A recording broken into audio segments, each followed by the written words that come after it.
Hoy te comparto este libro de Osho, Opuestos Complementarios, explicado con mis palabras. Tiene varios temas que trata, por ejemplo, odio y amor, impaciencia y paciencia, risa y llanto, trabajo y silencio y muchos otros.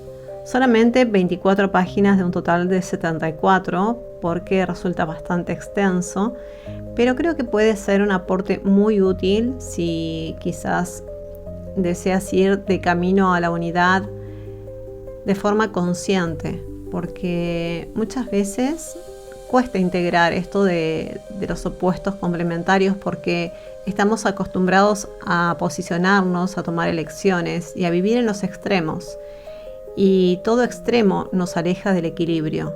Por eso considero que este tipo de información es tan válida y tan vigente al día de hoy, a pesar de que Osho escribió este libro ya hace muchísimos años. Así que te dejo con toda esta información y, como siempre, te pido, si te gusta, comenta y comparte.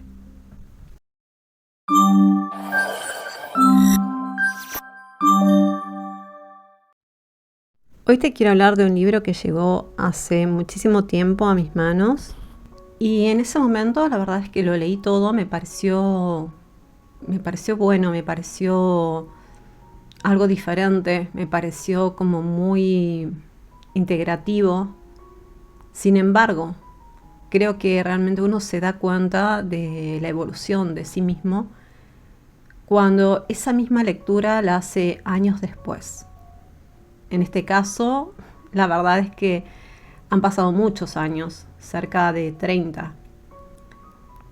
Y el libro se llama Opuestos Complementarios y es de Osho. Es un libro que tiene alrededor de 80 páginas.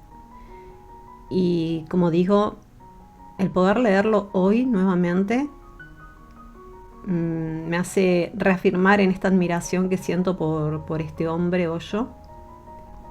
Porque es un libro que realmente habla de muchísimas parábolas como para explicarnos lo que es la dualidad en la que vivimos y por qué llega un momento donde el camino del medio, como suelen decir los budistas, es el que nos recomiendan y es el que realmente nos saca de esa dualidad.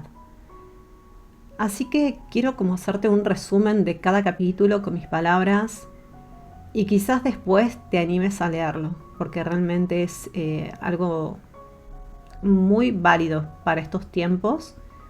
Como todas las lecturas de él, como todos los escritos, como todos los vídeos que ha dejado, creo que realmente era un adelantado para su época. A él no le gustaba que lo llamaran así, pero creo que realmente era un iluminado total. Comenzamos. Él dice que somos seres contradictorios, que solamente vivimos desde uno de los lados. Por ejemplo, desde el odio, desde el amor, desde el trabajo, desde el silencio. Nos posicionamos siempre en un lado. Y eso hace que se nos dificulte aceptar que somos seres duales. Pero que ahí es donde radica realmente el secreto para poder integrar estos dos polos.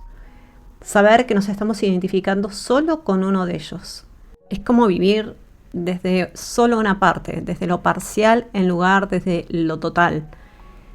Y él dice que si hacemos realmente un esfuerzo por mirarlo, aunque más no sea desde la mente, desde la lógica, todos estos contrarios pueden desaparecer. Porque entonces entendemos que hay dos partes, pero que al final todo es lo mismo. Es como ir desde un polo hacia el otro, constantemente, ¿no? Porque al final todos pasamos por ahí.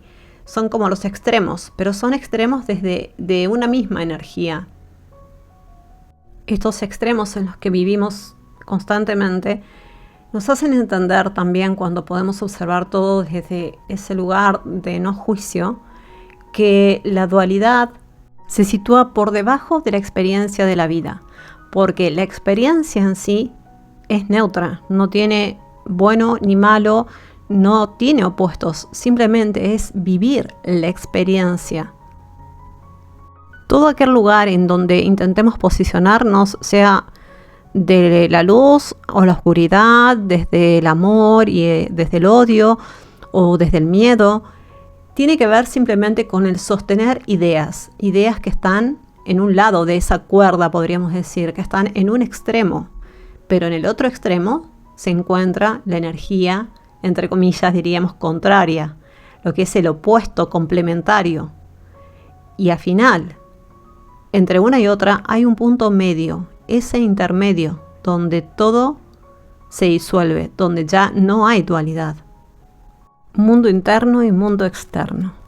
Y ahora me voy a adentrar en la primera parte de este libro, en donde Osho hace referencia a seres como Krishna, Mahavira, Buda o Cristo, diciendo que inclusive ellos tienen sus partes oscuras. Diciendo que a pesar de ello, tal como tú, como yo y como todos, tenemos la posibilidad de alcanzar la cima de la conciencia. Que la dualidad también es como un mar de contradicciones, donde lo de abajo no está separado en realidad de lo alto, ni el pecador de lo profano. Y esto es súper importante porque no hay nadie tan santo ni tan pecador, no hay nada que esté tan abajo o tan arriba. Simplemente eso tiene que ver con el juicio que emitimos, tiene que ver con ese extremo, con ese opuesto en el que nosotros nos situamos. Osho habla de algo que ha llamado dualidad gestáltica. Y quiere decir que nunca podemos vivir en ambos extremos o en ambos mundos, como lo dice, que tenemos que elegir uno y olvidarnos completamente del otro, porque claro, justamente esa es la dualidad que escogemos. Entonces, realmente todo lo vivimos desde ese lugar. Y ahora habla de algo muy interesante, en donde él plantea algo que realmente considero que es muy real, que tanto Occidente como Oriente justamente son opuestos, mirándolo desde este punto dual, ¿no?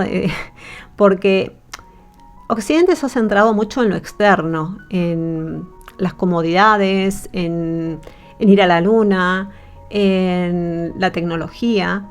Sin embargo, se ha olvidado de lo interno. Entonces, nosotros como occidentales no nos encontramos, no estamos. Y esto hace que todo este lujo, por decirlo, entre comillas, todas estas comodidades, realmente nos lleven a sentirnos vacíos, huecos. Es como que no hay nada, ni nadie en ese interior, nuestro interior. Sin embargo, Oriente, no por centrarse en el interior, ha tenido mayor iluminación, digamos, porque si bien en el exterior sería como lo irreal, el mundo de la ilusión, al final no hay un progreso científico o derivado de la ciencia, porque se han centrado mucho en el interior. Entonces, todo esto hace que de alguna forma una de las cosas se esté perdiendo, y justamente es esta división, ¿no? Esta elección entre lo de adentro y lo de afuera, entre lo espiritual y lo mundano o lo material. Oriente se ha desarrollado afirmando que lo real es lo interior, todo lo contrario que Occidente.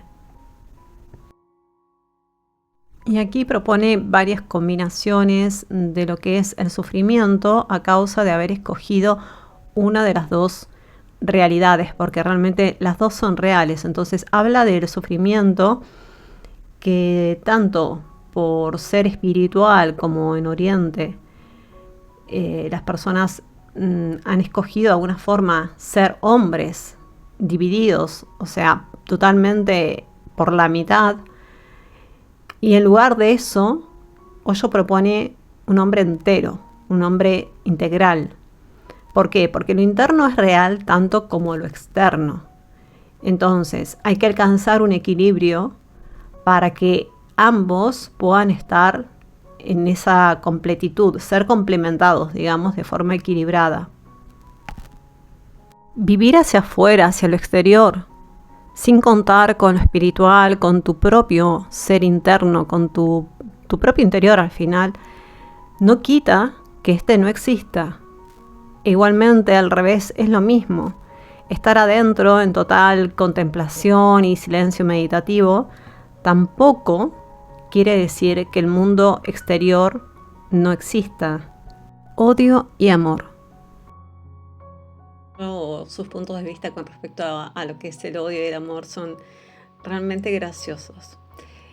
Él dice que el odio tiene como cierto, ¿cómo podríamos decir? Es como una especie para la comida, como una especie, como ponerle un poco de pimienta a la relación, ¿no? Porque, por ejemplo, él digamos que lo ejemplifica con la comida, y la verdad es que tiene razón, porque dice que, por ejemplo, cuando uno ama está saciado, no tiene hambre. Y es literal, si alguien realmente ha sentido enamoramiento en algún momento o el amar a una persona, por lo menos ese primer tiempo en donde todo comienza, falta el hambre, por lo general se va el apetito. Y entonces él dice que el odio es volverse dos, mientras que el amor es volverse uno. Me parece algo totalmente definitivo, ¿no? Muy, muy bien dicho. Y también dice que el amor tiene dos caras, el hambre y la saciedad. Y que confundimos el amor con el hambre. El amor es un alimento, es como la comida, nutre. Y dice que el odio, cuando falta el odio, el amor se pone rancio. Entonces es como una energía que es necesaria para que ese amor que se siente realmente sea fuerte. Porque él dice que un odio sin amor no es real y viceversa. Dice que cuando los amantes se disgustan y hay odio, como después de cada tormenta, siempre viene el silencio, la calma. Y los amantes están nuevamente listos para estar o caer uno en brazos del otro. Y realmente todo esto es así, ¿no? ¿Cuántas veces las parejas tienen discusiones o se pelean y luego viene lo que se dice la reconciliación, ¿no? Es como encontrarse por primera vez o como que todo cobra una nueva pasión o más fuerte, ¿no? Incluso que los días anteriores a esa discusión. La verdad que viendo las partes de los complementos entre los opuestos podemos entender muchas cosas. Él también dice que cuando falta este ingrediente del odio dentro de lo que es la relación de amor, todo se vuelve como aburrido y es como caer en esa rutina, ¿no? Dice que el odio no destruye el amor, que solo se destruye cuando hay un estancamiento. El odio vendría a ser como unos de esos huracanes que vienen a arrasar y a limpiar todo, y no por eso destruyen el amor, sino que lo hacen más fuerte, lo enriquecen. Pero porque no lo mira como una dualidad, sino como la misma energía. Trabajo y silencio, amistad y soledad. Y justamente la pregunta es cómo estar entre estas dos energías, ¿no? Cómo estar al mismo tiempo en el trabajo y en el silencio, y en la amistad y la soledad. Pero él dice, como siempre, ¿no? Con su tono tan gracioso, a la vez que a veces cínico, un tanto sarcástico, dice que nunca preguntamos cómo estar al mismo tiempo utilizando las dos manos, o cómo estar al mismo tiempo teniendo dos piernas o dos ojos. Y básicamente se trata de ser total en cualquier cosa que se esté haciendo. Esto quiere decir poner toda nuestra energía en el acto en el que estamos justamente realizando en cada momento. Es decir, si estamos trabajando, podemos volvernos totalmente enfocados en esa tarea, sea lo que sea. Si estamos, por ejemplo, cocinando y ponemos toda nuestra energía en cómo estamos cocinando y estamos en el momento siendo totales, siendo presentes, estando presentes en su totalidad, eso hará que podamos encontrar el silencio en ese trabajo. Y lo mismo habla de la amistad y la soledad. Dice que eso se fundamenta solamente en la confianza. La amistad es el único lazo que une realmente a la amistad, es la confianza, porque no requiere de condicionamientos, ni de poseer a nadie, ni de dominar a nadie, porque es lo que hace que la relación sea libre. Hay dos individuos, no es necesario atar a nadie. Y de esta forma también nos da como una solución a cuando somos muy contradictorios, o veamos, por ejemplo, dos cosas que son contradictorias y deseemos tener ambas. Entonces dice que la mejor forma de unir esto es encontrar un lazo que transforme estas dos cosas que son contradictorias entre sí en complementarias. Y la verdad que pone un ejemplo muy bonito que dice que en la naturaleza, en la existencia misma, no hay contradicciones. Esto es algo de nuestra mente, de nuestro percibir simplemente. Por ejemplo, dice, los árboles crecen hacia lo alto, pero sus raíces van a lo profundo. Y eso, para cualquier persona normal que percibe, puede ser una total contradicción. Sin embargo, no es así, es simplemente un complemento, ¿no? Es tan alto como tan abajo. Los dos al mismo tiempo están ocurriendo. La unidad orgánica del dos. ¿Qué significa estar en el medio? Y en este capítulo hace referencia a Gautama el Buda con su popular frase, el sendero del medio. Da toda una explicación que realmente viene a decir que no es tal y como se cree esa frase, ¿no? Pero que bueno, que sirve mucho como para incitar al individuo a su propia transformación entre los extremos. Porque como bien dice, cada extremo tiende a excluir al otro extremo. Es decir, si nosotros nos posicionamos en uno de los polos, es porque estamos excluyendo al otro, al opuesto. Entonces así tenemos lo negativo contra lo positivo, la muerte contra la vida, etc. Entonces, resumiendo, digamos, lo que decía Buda, es eso, es justamente incitar al hombre a que esté en el medio de ambos extremos.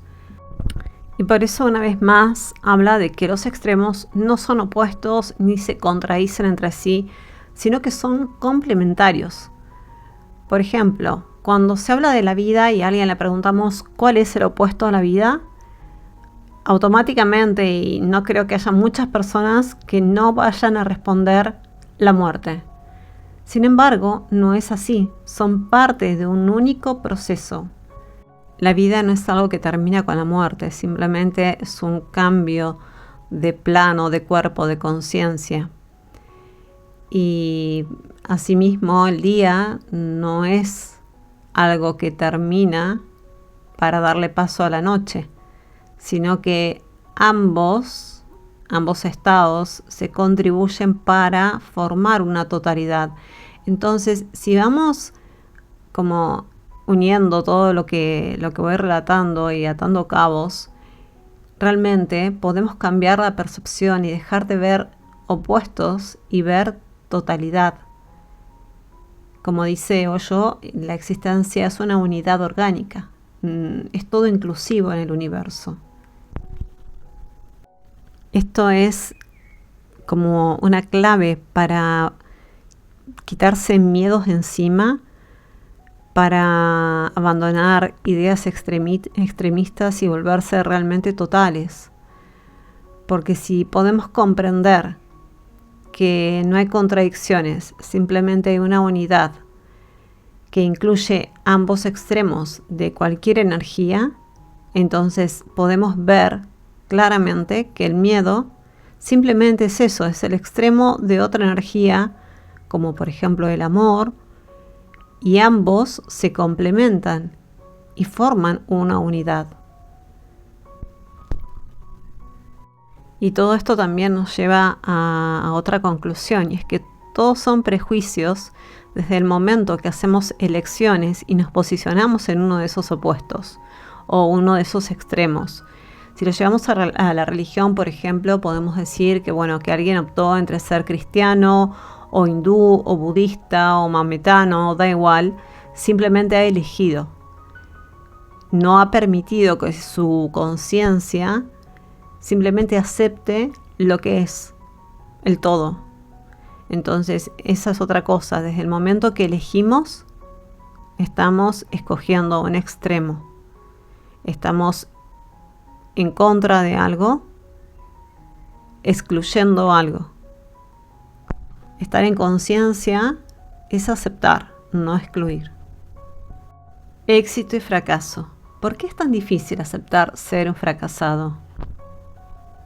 En este caso, Osho habla de una educación equivocada, de que nos preparan desde niños para competir, para llegar a ser alguien, para estar basados en una educación sobre el ego, la fortaleza, la competición, el éxito, para volvernos más ricos, para convertirnos en alguien especial y para evitar también ser aplastados por otros.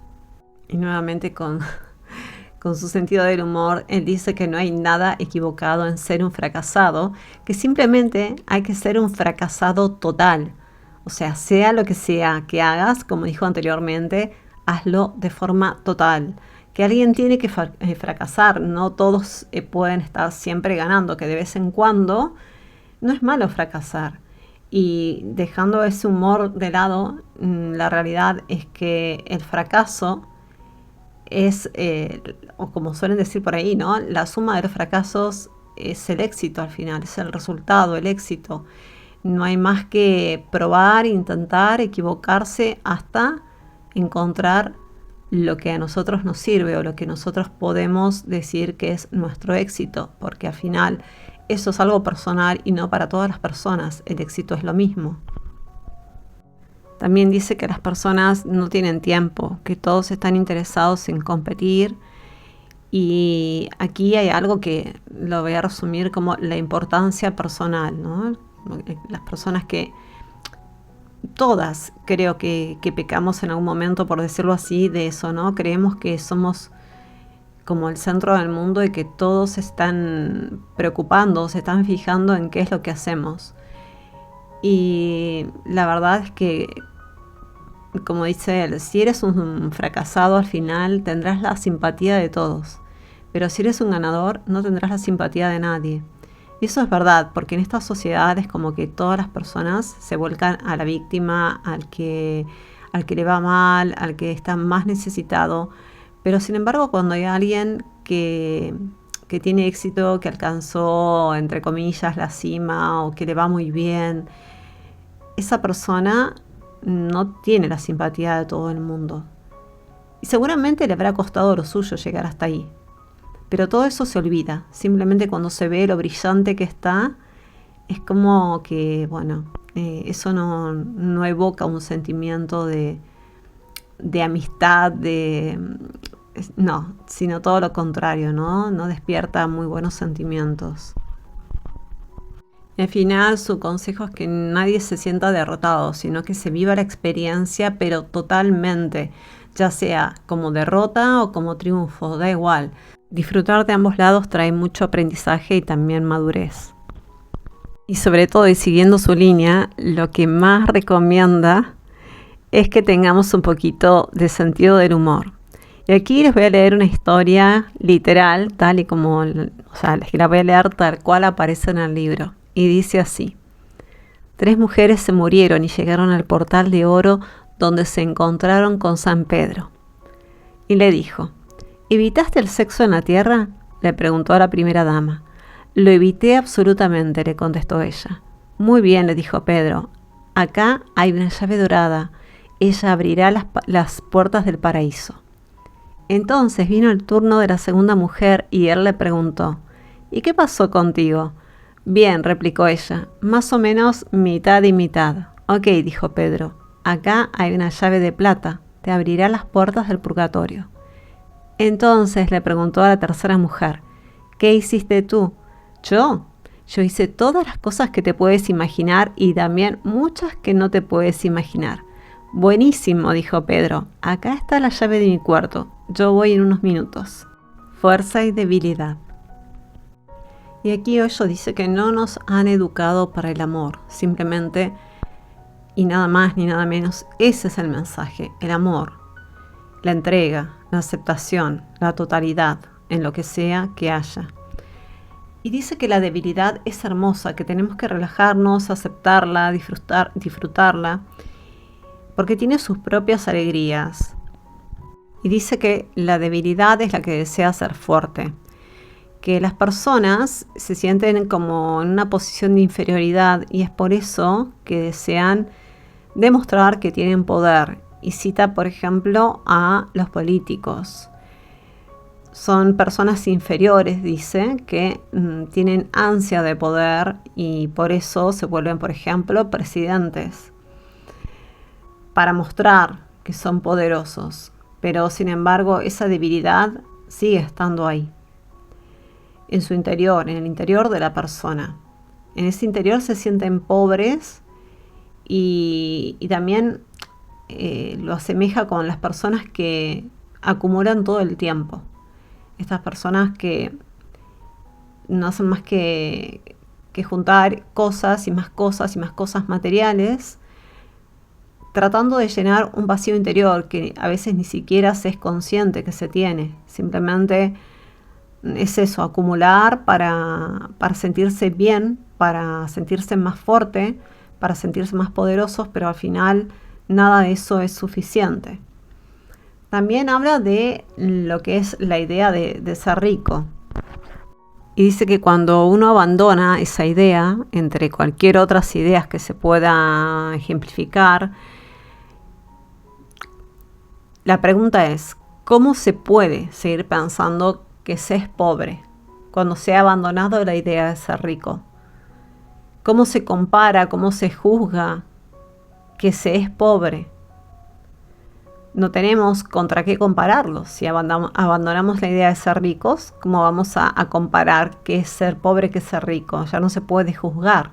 Entonces, si no se puede juzgar, no hay posibilidad de medir, y en este caso de medir la pobreza.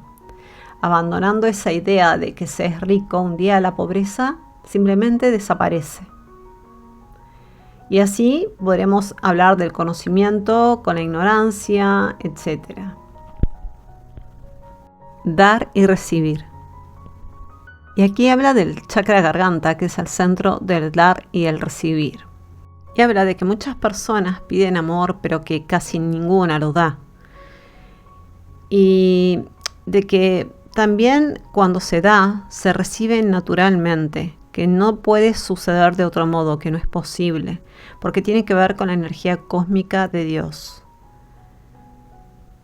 Entonces dice, por ejemplo, que cuando Jesús se refiere a que hay que ser un niño nuevamente, esto tiene que ver con volver al centro de la garganta, con una energía renovada para poder dar. Y que todas las personas creativas son dadoras en su cantar, en su danzar, en lo que escriben, en una pintura, en lo que crean, en lo que cuentan. Hay un dar de forma, digamos, de forma totalmente natural. El centro de la garganta está siendo utilizado por estas personas. Son totalmente creativas. Y la capacidad de dar y de recibir es una de las mayores integraciones. Dice que las personas nunca se vuelven ricas por recibir, sino todo lo contrario, que las personas se vuelven ricas por dar. Solo se puede dar aquello que se tiene. También dice que cuando creemos tener algo, solamente podemos ser dueños de ese algo si somos capaces de darlo. Si no, realmente ese algo nos está poseyendo a nosotros. Entonces, todo lo que es dar, todo lo que es liberarse de lo que tenemos, nos hace dueños de ello. Por supuesto que también está implícita la energía del recibir. Pone como ejemplo también que en India hay muchos sannyasin que, por ejemplo, no reciben dinero. En cuanto alguien les quiere dar dinero, se echan para atrás como diciendo que no lo aceptan. No tocan el dinero directamente, retroceden. Y eso sería el otro extremo. Se han vuelto incapaces de recibir. Entonces tampoco hay un equilibrio ahí. Siempre. Y como todo opuesto complementario, que es lo que estamos tratando en el día de hoy con la lectura de este libro, tiene que estar en ese equilibrio donde hay una fusión de ambas energías. Siervo y amo. Y en esta ocasión Osho nos va a hablar de la mente. Y él pone un orden. Y dice que el ser viene primero, luego el corazón y por último la mente. Digamos que este orden conforma el equilibrio de un auténtico ser humano. Y sobre todo lo que dice es que la mente está para usarla y no al revés. No debemos permitir que la mente se convierta en nuestro amo. Y dice algo de lo que yo hasta ahora nunca había escuchado hablar y me parece súper importante y como muy revelador. Dice que la risa indica la conciencia en su grado más alto. ¿Por qué? Porque los animales no pueden reír, tampoco las plantas, los árboles. Y esto es cierto, entonces la verdad es que me parece muy significativo. También dice que los santos, los científicos, los líderes son como demasiado serios y que eso es un tanto destructivo, ¿no? Porque al final hay mucha creatividad que solamente se utiliza para destruir en lugar de favorecer, ¿no? La compasión, la risa y el corazón abierto y liberado. De igual forma nos dice que si hay un conflicto entre la mente y el corazón, siempre hay que escuchar primero al corazón. Y que si hubiera algún conflicto entre el amor y la lógica nunca puede tomar la decisión. Es desde el amor, desde el lugar que hay que decidir. Y por último habla del ser. El ser es Dios dentro nuestro. Va más allá de la mente y por supuesto también del corazón.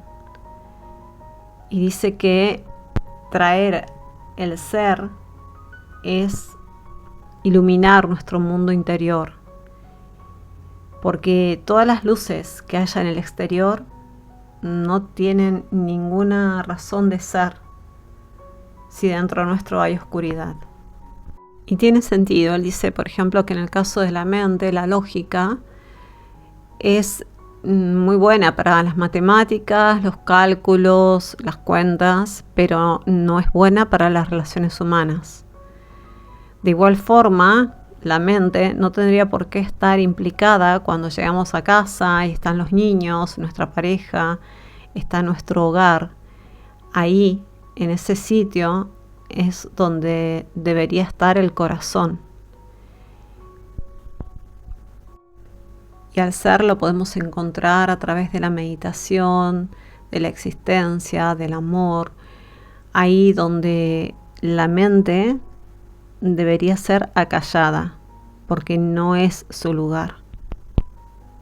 Y ahora lo voy a leer textual porque me parece que la frase no tiene sentido de cambiarla o resumirla. Y dice así: un hombre debe tener 3 cosas en profunda armonía: la mente sirviendo al corazón, el corazón sirviendo al ser, y el ser perteneciendo a la inteligencia que está desparramada en toda la existencia. La gente lo ha llamado Dios. Yo amo llamarlo divinidad. No hay nada más alto que esto. Bien y mal. Y aquí tenemos otro magnífico relato de Osho, donde nos habla de nuestra potencialidad. Y entonces para esto hace referencia al sol, a la lluvia, al viento, diciendo que ellos no discriminan. Por ejemplo, citando a la flor de loto, dice que, por ejemplo, cuando sale el sol, no brilla más sobre la flor de loto que sobre el arbusto de pinchos que hay a unos metros. O lo mismo la lluvia no moja solamente o riega a la flor de loto, sino que lo hace para todas y todos los tipos de arbustos, árboles, etcétera, por igual. Y así con todo. Entonces dice que realmente de lo que se trata es de actualizar nuestro potencial.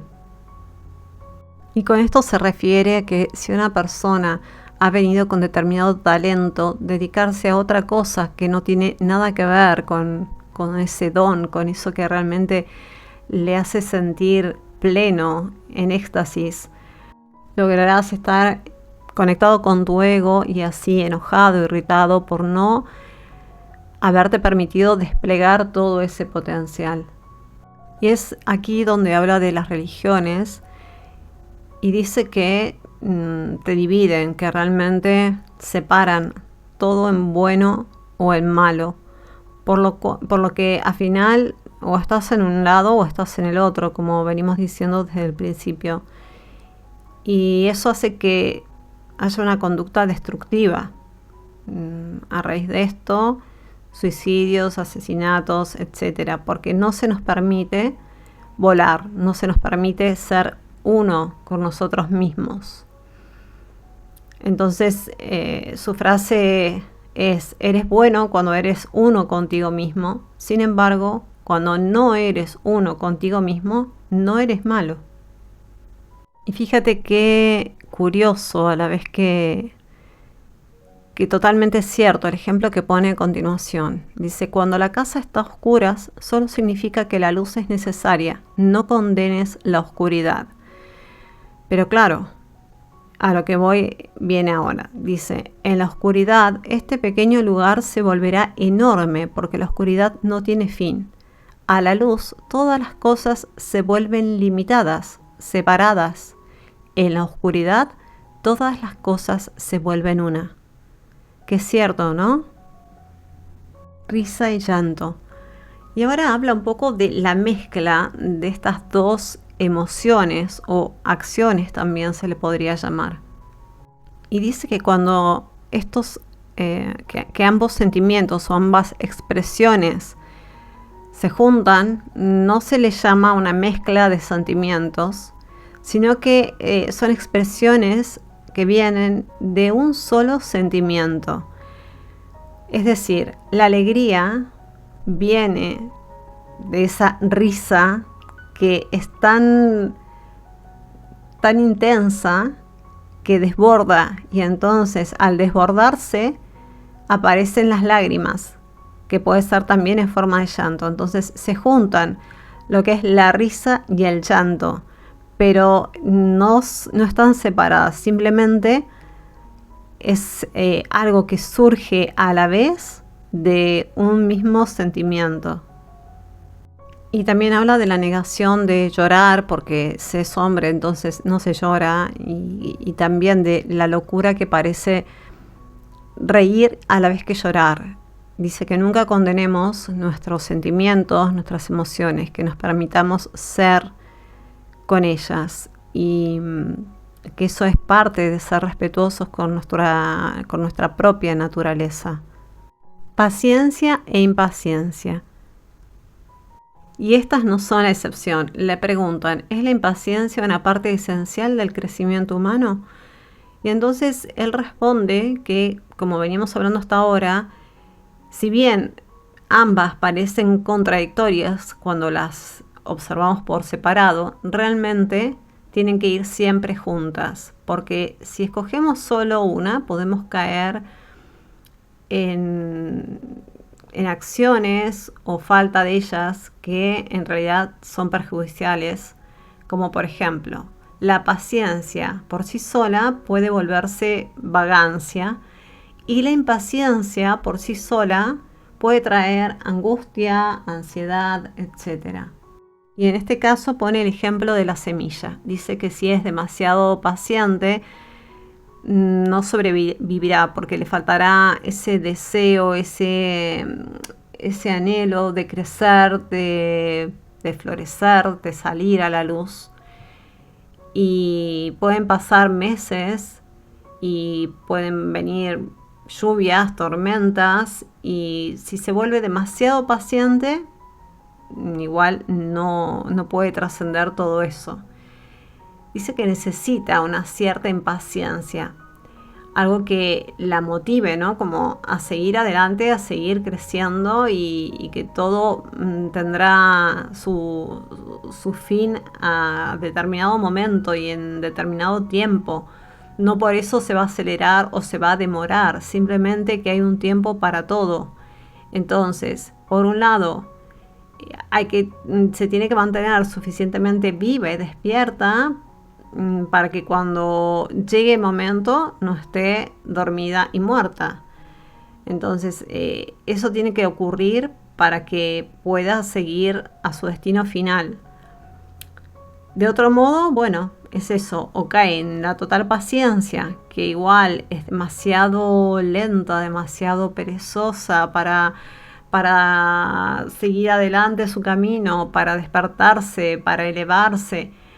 O bien es tan impaciente que por querer correr se salta los procesos y no llega a término. Y por eso su recomendación siempre es no elegir. Y dice que, aunque parezca muy contradictorio, te dice que seas pacientemente impaciente o impacientemente paciente, pero que seas ambas cosas. Y estas son las primeras 24 páginas de este libro, de un total de 74, donde te quise dar a conocer una cuarta parte de lo que es este libro de opuestos complementarios. Y quiero terminar con una frase que está escrita en este libro, al final, donde Osho dice: mi mensaje no es una doctrina, no es una filosofía. Mi mensaje es una cierta alquimia, una ciencia de transformación. Es mi deseo que te haya aportado, que te haya servido para ir un poco más allá de lo que son los opuestos y poder también integrar esas ambas partes que realmente nos llevan a un estado de equilibrio. Y al final se trata de eso, ¿no? Es lo más sano a lo que podemos aspirar, estar en equilibrio. Y hasta aquí he llegado con la lectura de hoy, así que si me has acompañado hasta este momento, muchísimas gracias por estar del otro lado.